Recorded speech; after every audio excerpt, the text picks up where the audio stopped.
spécialisation en littérature québécoise. Et puis, j'ai étudié à l'Université Laval et ensuite, j'ai déménagé à Montréal. Et votre amour de la littérature québécoise ne date pas d'hier, mais ça fait longtemps que vous aimez la littérature québécoise. Quand j'ai commencé l'université, parce que j'étudiais en français, je fréquentais le centre français de Bucarest et ils avaient une bibliothèque avec des livres qu'on ne trouvait pas ailleurs, à la Bibliothèque nationale ou à la bibliothèque de l'université de Bucarest. Et puis, je suis tombée, exactement comme dans votre librairie, là, sur un mur avec de la littérature québécoise. Il y avait beaucoup d'essais, beaucoup de politique et juste 2 auteurs littéraires. Il y avait Anne Hébert en français et Cambrasca traduit en roumain. Et il y avait quelques poèmes de Gaston Miron. Alors, c'est comme ça que ça a commencé. Et chacun veut savoir comment on vous a annoncé que vous étiez la récipiendaire de cette année du prix Robert Clich. Oh my God, Équivalbe, est-ce que je peux tout dire? On veut tout savoir. Si je me souviens pas de tout, c'est ça le problème. À ton jugement. Ok, d'accord. Alors, le prix Robert Clich a une façon assez particulière là, de fonctionner. Alors, c'est en fait un concours de manuscrits. Il n'y a pas vraiment encore de livres. On envoie des manuscrits. On nous demande de les envoyer sous pseudonyme. Alors, mon chum, il m'a demandé plusieurs fois, est-ce qu'ils savent t'es qui? J'ai dit non, j'ai mis un nom qu'on m'a demandé dans les règlements du concours. Et puis, à un moment donné, j'ai reçu un email là, que j'ai imprimé, j'ai mis sur mon bureau. Ça venait de Billy Robinson et m'a annoncé que j'étais finaliste. Et puis, je me suis dit, même si je vais rester juste finaliste et pas gagnante, je vais vivre ça comme un grand moment. Alors, j'ai fêté chaque jour jusqu'au moment où Miruna Crăciunescu, mon éditrice, m'a appelé pour me dire que j'étais la gagnante du prix Robert Clich. Et puis, à partir de là, j'étais plus seule. Je fais partie d'une équipe. Et ensemble, on a transformé mon rêve et mon manuscrit dans le livre que vous avez devant vous aujourd'hui. Alors, c'est comme ça. Et je pense que c'est Marie-Hélène Poitras qui faisait partie de celles qui avait comme choisi les manuscrits qui allaient être envoyés aux membres du jury. Est-ce que c'est le cas? Ça fait partie des choses dont on préférait ne pas trop s'étendre. Parfait. Mais en 2 mots. Maintenant que le chat est sorti, il faut le voir. Il y a une présélection de manuscrits, parce qu'on en reçoit plus que 100, qui est ensuite soumise au jury. Donc, cette présélection-là se fait à l'interne, avec aussi des collaborateurs et collaboratrices de longue date, souvent, qui nous aident à faire le grand tri, pour réduire les finalistes à 4 ou 5 meilleurs manuscrits et les soumettre à un jury indépendant. Et tout ça reste anonyme tout le temps. Voilà. Très bien, mais le lien que je voulais faire, c'est que je sais que Laura enseigne Marie-Hélène Poitras au cégep. Le lien que je voulais faire, c'est ça. C'est correct. C'est le cas, hein? Vous l'enseignez à vos élèves. C'est le cas, et effectivement, là, je me suis rendu compte après que j'avais enseigné aussi grâce à un de mes collègues. On a enseigné ensemble Christine Brouillette. J'avais lu et j'avais prêté ça à ma belle famille Roxane Bouchard. Je connaissais Robert Lalonde, pas juste comme auteur, mais aussi comme acteur. Alors, finalement, là, il y a un lien, je dirais, entre nous tous, là, autour de ce livre. Et il y a aussi un lien avec une des membres du jury, Caroline Dawson, parce que je pense qu'au moment où vous avez appris que vous étiez la récipiendaire, vous lisiez le livre de Caroline Dawson. Je pense que moi, je lisais son livre pendant que Caroline Dawson lisait mon manuscrit. Cette semaine, on m'a demandé beaucoup là, si je la connaissais. La vérité, c'est qu'on ne s'est jamais rencontrés en personne, mais le lien entre nous s'est fait par ce qu'on a écrit, ce qu'on a échangé comme texte. Alors, le lien entre nous, c'est un lien purement littéraire. Ouais. Et est-ce que vous écrivez depuis longtemps? Depuis que j'avais 10 ans. Ah oui? Oui. Et pourquoi avoir attendu aussi longtemps avant de tenter d'envoyer votre manuscrit à une maison d'édition? Je ne sais pas. Je pense que tout simplement, là, écrire, ça a été un besoin. Et à un moment donné, ceux qui me lisaient, surtout mon conjoint, mes amis, on se sont dit peut-être que c'est le temps de l'envoyer à un éditeur. Et comment est né ce roman-là, Rue Escalier?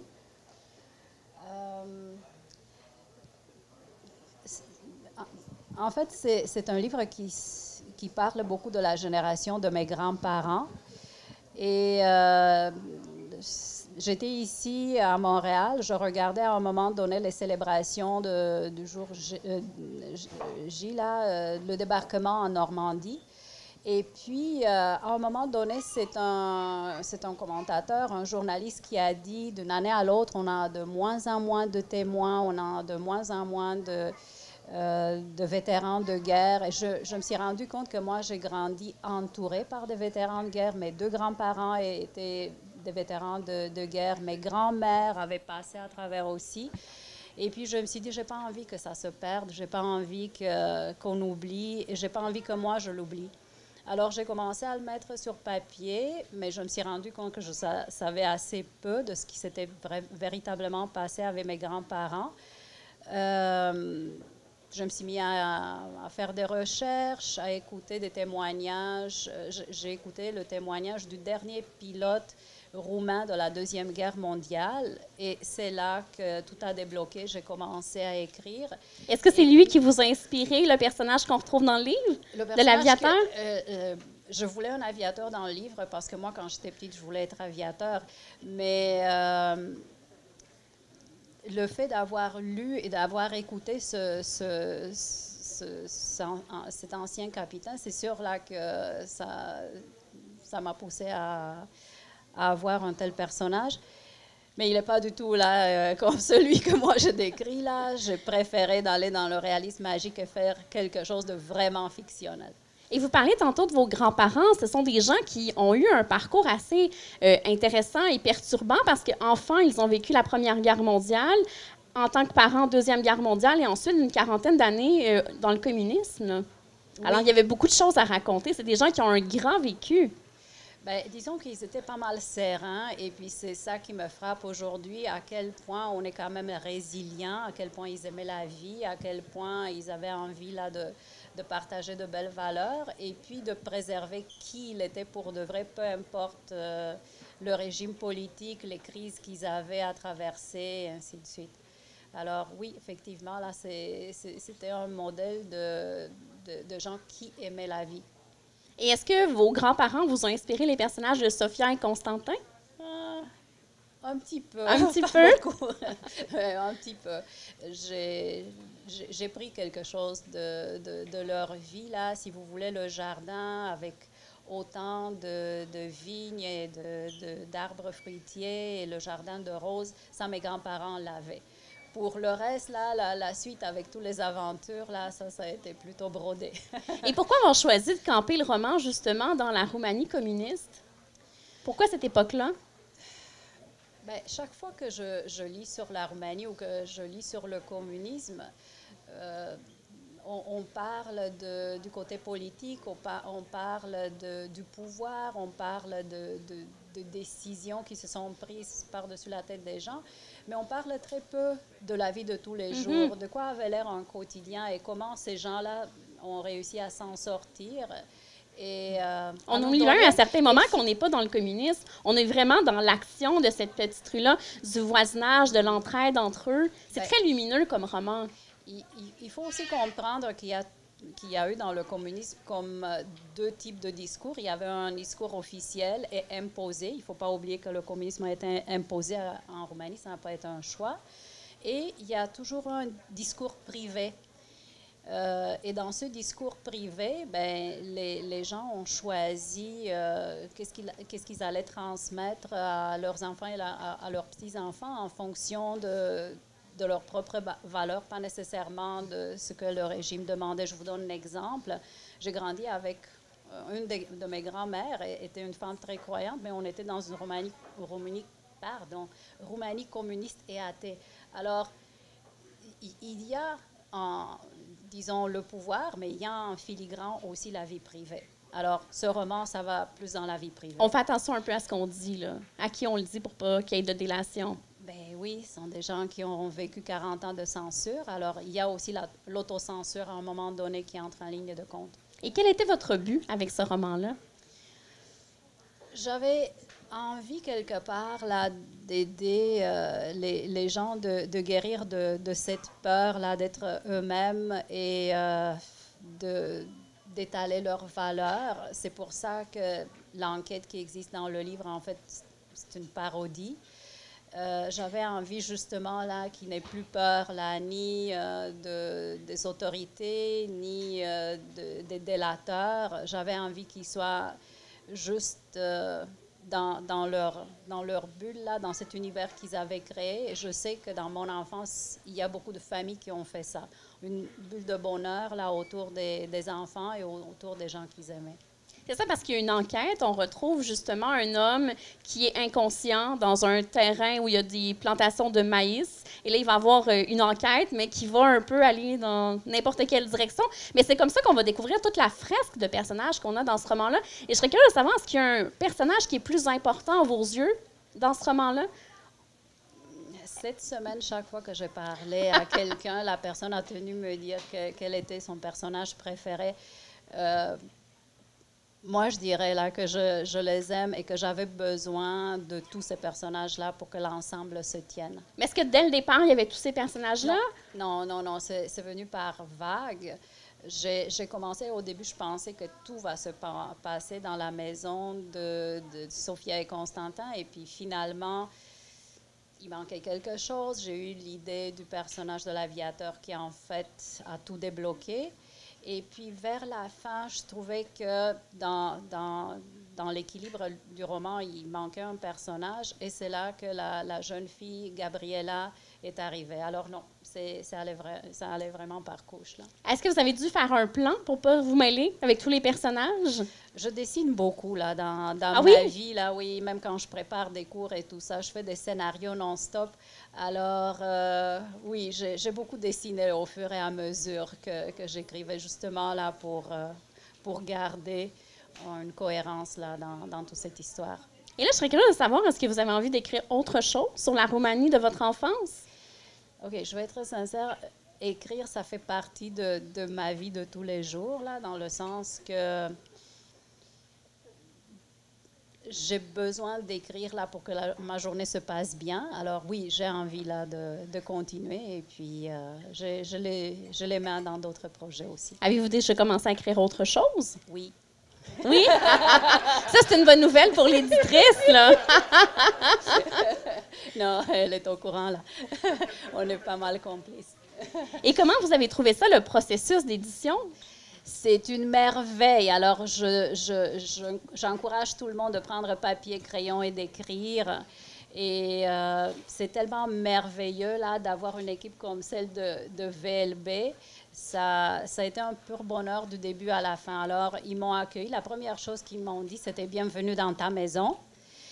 J'ai fondu. Et puis, après ça, j'ai travaillé, bien sûr, principalement avec Miruna Crăciunescu, qui est mon éditrice, mais Alain Nicolas, qui est juste à côté, Alain Nicolas Renaud, qui vous a parlé tout à l'heure, il nous a coachés aussi, il a été là. Il m'a aidé pour mon nom. Je sais que plusieurs d'entre vous m'ont dit qu'il y a une faute là sur la page couverture. Non, ce n'est pas une faute. On a décidé que ça va être ça, mon nom d'autrice. Le nom Nicolas s'écrit en roumain au moins de 10 façons différentes. On a choisi celle qu'on a trouvée la plus mélodieuse et celle que j'avais déjà utilisée auparavant. Alors, ça va être Laura Nicolas.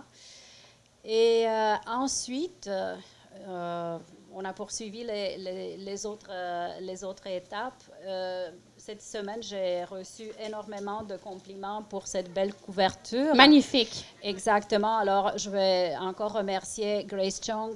C'est elle qui l'a conçue.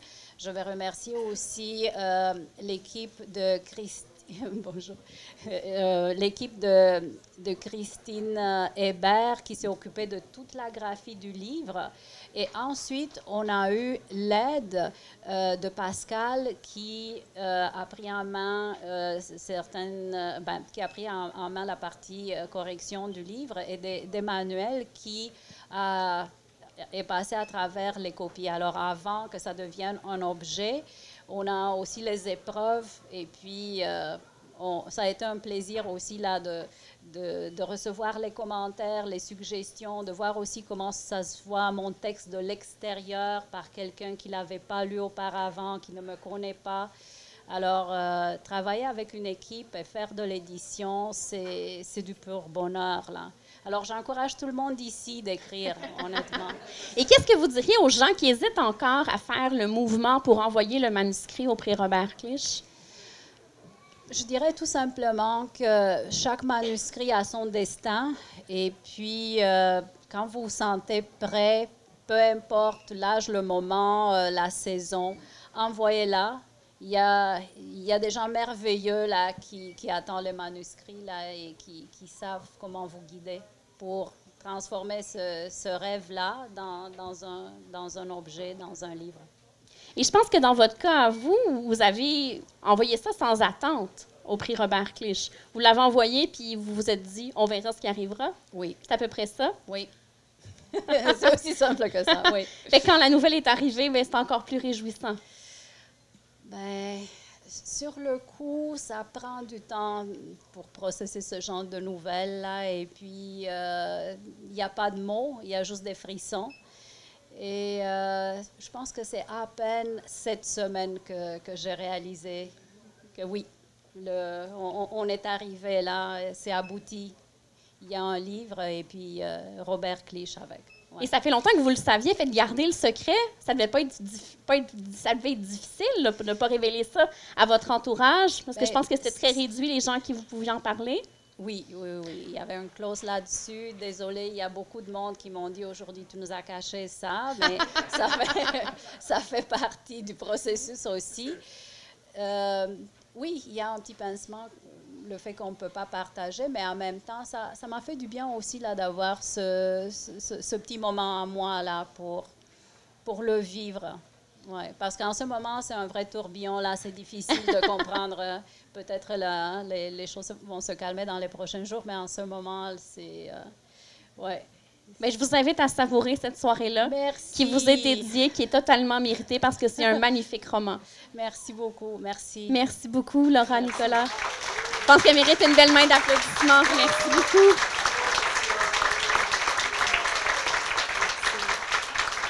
Et maintenant, on va céder la parole à Alain-Nicolas Renaud, qui est le directeur de l'édition de VLB Éditeur et qui va vous expliquer justement un peu le processus et la mission du prix Robert Clich. Alors, on fait les choses un peu dans le désordre, mais dans l'ordre aussi, j'imagine, c'est parce qu'on a un invité pas surprise, mais qui doit avoir des problèmes d'hélicoptère. Donc, je devais commencer et dire très brièvement ce que je vais vous dire maintenant, mais un peu plus longuement, parce qu'on m'a dit qu'il fallait qu'on tienne un petit peu plus longtemps. Donc oui, les prix Clich existent depuis plus de 40 ans.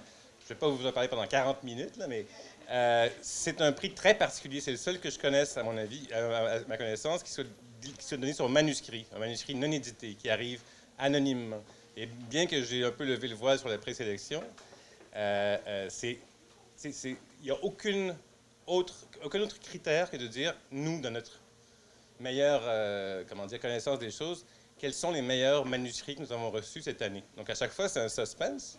Les cuvées diffèrent. Des fois, des années où ça va être beaucoup de romans policiers, d'autres où il n'y a aucune restriction de genre. Donc, tout ça, c'est assez intéressant et assez troublant parce qu'à la fin, les jurés qui sont choisis finissent par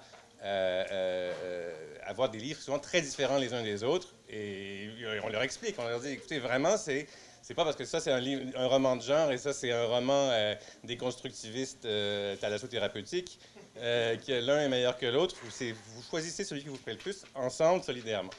Cette année, on a eu la chance d'avoir, comme chaque année, 3 personnes qui font, je ne vais pas dire personnalités du monde littéraire, disons des artisans de la littérature, chacun à leur bout du processus, qui était Mac Viennot, libraire émérite qui a, ma foi, travaillé ici depuis plusieurs années, qui était Anne-Frédérique Hébert-Dolbec du Devoir, journaliste que j'aime beaucoup d'ailleurs, dont j'aime beaucoup le travail, et évidemment Caroline Dawson, qui était présidente du jury et qui a été, comme ses collègues, très généreuse de son temps et de son talent, parce qu'en plus, c'est des gens qui font ça pour un truc quasiment symbolique et qui prennent le temps de lire des gros romans souvent, heureusement souvent des bons romans, Et évidemment, on a tous, si je pouvais dédier cette édition-ci du prix, ce serait à Caroline.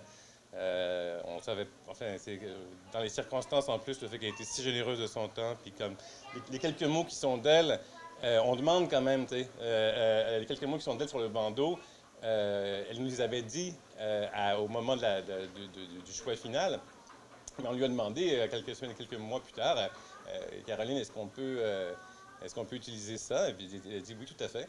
Et puis 2 semaines plus tard, elle n'était plus là. Donc, très chic. Excusez-moi, je voulais pas. C'est une note sombre, mais en même temps lumineuse, parce qu'elle a vraiment beaucoup aimé ce livre-là, qui était un livre lumineux, qui l'est toujours. Et puis, ben, quelque part, elle vit encore un peu grâce à. Un peu dans ce prix-là et dans ce beau livre-là qui lui ressemble à sa façon, qui touche à des thématiques en plus qui sont proches d'elle aussi, donc, et d'une manière très différente aussi, ce qui est formidable. Là, je vais bientôt arriver au moment où mes capacités de cabaret commencent à... Ah, tu serais capable, hein? Ben, la mission du prix Robert Clich, c'est de faire avancer la littérature québécoise et franco-canadienne en récompensant des talents prometteurs. Vous savez qu'écrire, c'est pas tout. Il y a des gens qui ont une situation à côté, il y en a d'autres qui n'en ont pas du tout. Moi, j'ai connu des lauréats ou des lauréates à qui cette belle bourse de 10 000 $ non imposable, parce que c'est une bourse au mérite, mais ça aide. Ça aide beaucoup les gens à travailler, à continuer, à s'établir. Bon. C'est aussi, bien sûr, beaucoup de visibilité. La preuve en est qu'on est ici, hein, qu'on a eu ce beau rayonnement grâce à Marie-Josée notamment et tout ça.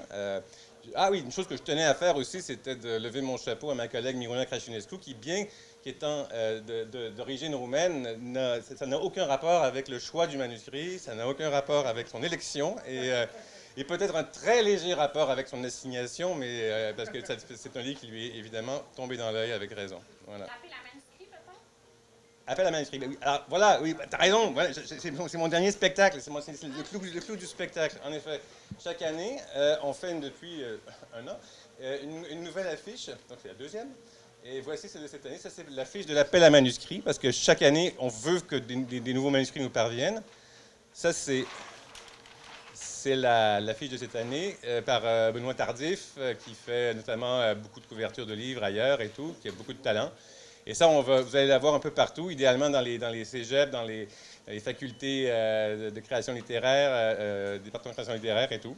Parce qu'on veut, c'est ça, c'est on continue d'appeler des talents de primo-romanciers et de primo-romancières. Et voilà, donc ça va courir les rues. Voilà.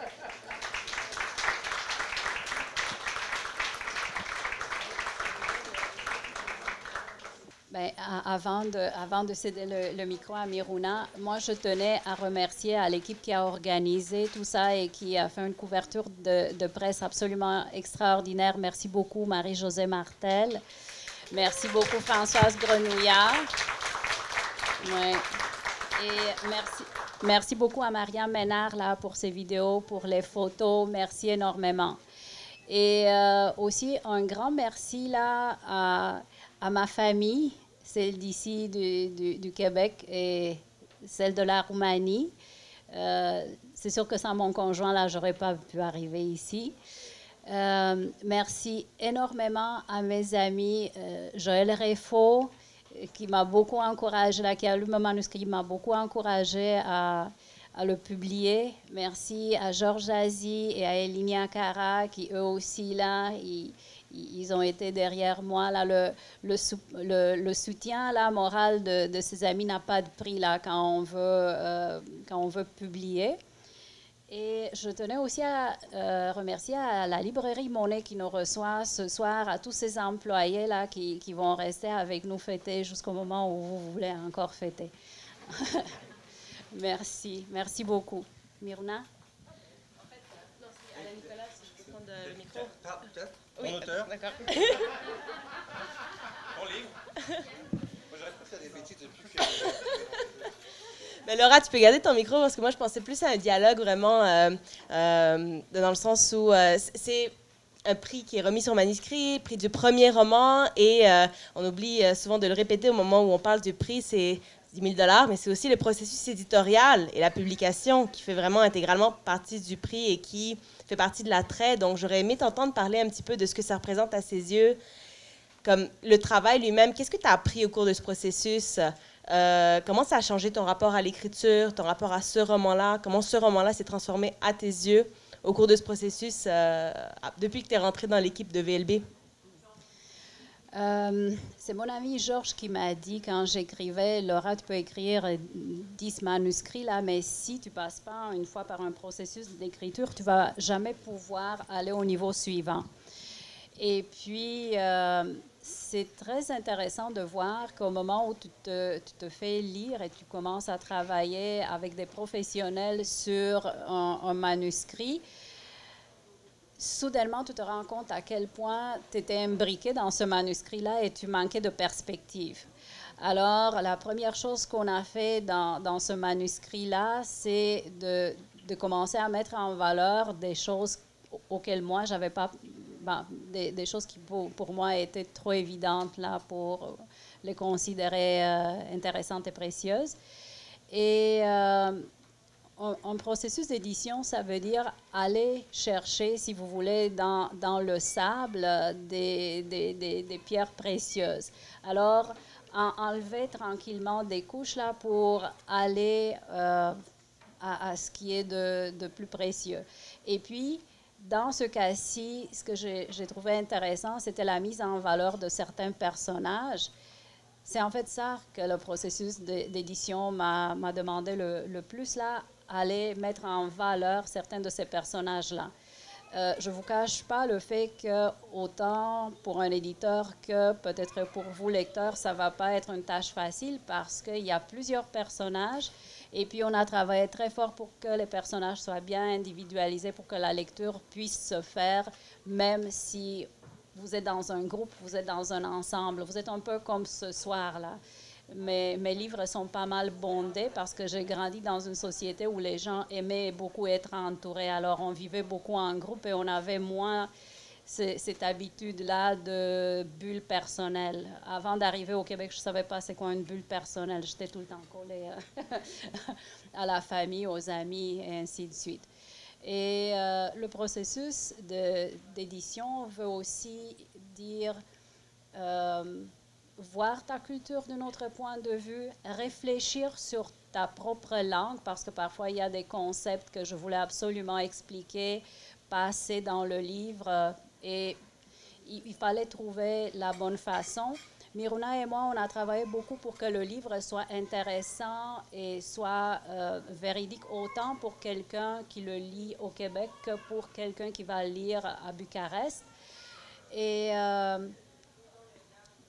ensuite, là, ça a été aussi, si vous voulez, un dialogue à propos de la culture roumaine, à propos de l'histoire roumaine, parce que Miruna, elle va vraiment dans les détails et elle fait des recherches, là, et elle est comme une journaliste, là, elle regarde bien si c'est exact ce que j'ai raconté de point de vue historique, et ainsi de suite. Mais par rapport à la fresque de personnages, une des choses qui me frappe, c'est quand je parle de ton roman, enfin, au début, quand je commençais à en parler, on me demandait, mais ça parle de quoi, en fait? C'est quoi le centre, en fait, le cœur? Et à un moment donné, j'ai fini par le dire, ben, c'est l'aventure humaine, en fait. Et c'est vraiment quelque chose de très... on peut le lire à plusieurs niveaux. Et c'est une des choses qui m'a beaucoup séduite dans ton livre. C'est le fait que c'est vraiment juste à travers la fiction qu'on peut réellement savoir à quoi ressemble la vie des autres. Parce qu'en réalité, on a une idée qui est très marquée par les dialogues qu'on entretient avec les autres personnes, par les apparences, mais on ne rentre jamais dans la tête des autres personnes. C'est seulement la littérature qui permet de faire ça. C'est un des marqueurs de fictionnalité, si on veut parler en termes narratologiques. Et c'est vraiment, ça nous ramène à cette partie un peu essentielle de la littérature, je trouve, où, à travers l'enquête, qu'on peut lire de façon vraiment comme une métaphore de la lecture aussi, mais tu parles de littérature beaucoup. Tu parles de qu'est-ce que la littérature peut pour enrichir notre vie. Bien, il y a plusieurs choses à dire. Je t'écoutais parler, tu as dit plusieurs niveaux de lecture. Mais c'est sûr qu'on peut lire comme un témoignage sur la Roumanie des années 70, comme on peut lire aussi comme une sorte d'exemple de passion là pour le postmodernisme roumain.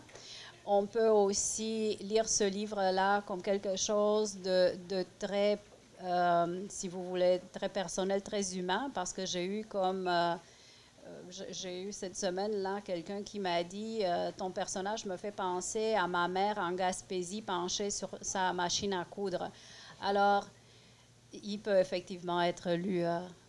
La porte d'entrée vous appartient. J'espère que vous allez avoir beaucoup de plaisir là, à découvrir ce livre à votre façon. Merci, Laura. Quelqu'un vient de la franchir, je crois. Oui. Ah, alors, j'ai le plaisir de céder le micro au président de Québécois et directeur de l'administration, qui va remettre le prix. Oui, j'ai surtout le chèque, hein? Hein? J'ai surtout le chèque, c'est ça qui est important.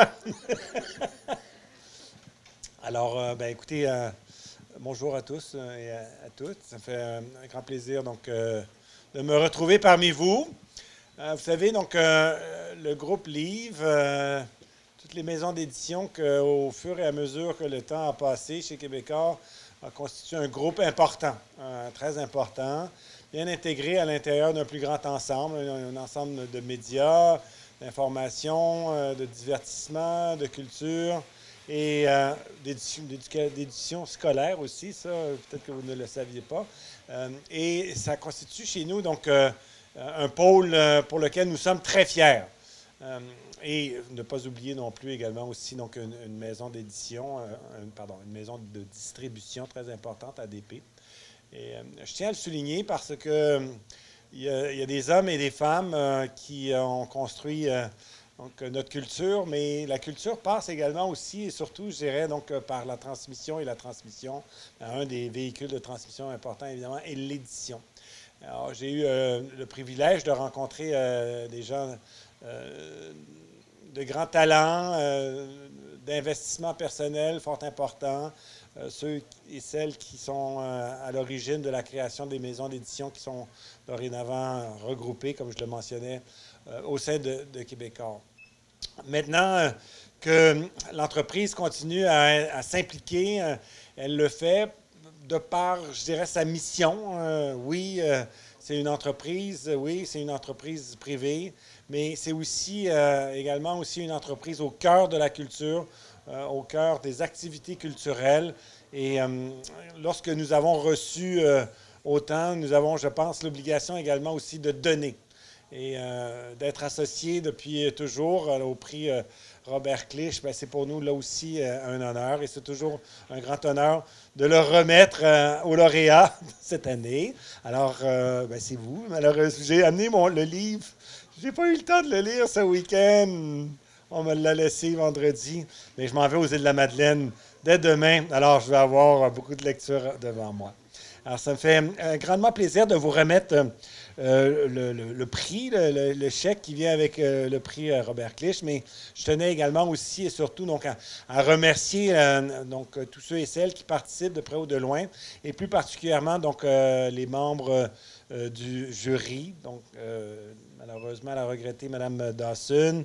Il y a également aussi Anne-Frédéric Hébert-Dolbec, ainsi que donc, journaliste au Devoir, et ainsi que Mike Viennot de la librairie Monet. Merci beaucoup de votre implication. Merci de participer encore une fois là aussi à cet examen et puis cet exercice qui fait en sorte de reconnaître nos auteurs et nos auteurs ou autrices. Je demandais à Judith. Au choix? Les deux? Oh, bon, voilà.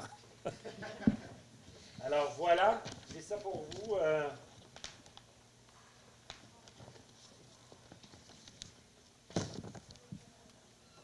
Merci beaucoup.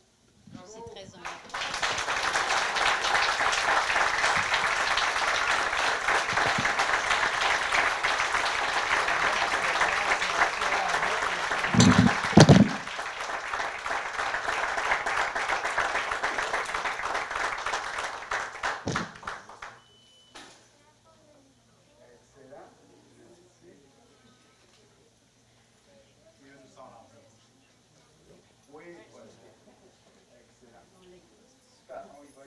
mesdames. Good. Lovely. Merci bien. Félicitations encore une fois. Et là, j'ai compris que j'ai coupé la parole à... Au nom de la maison d'édition et de tout le groupe québécois. Merci beaucoup.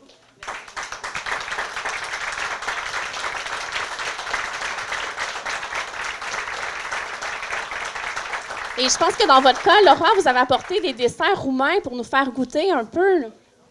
Alors, en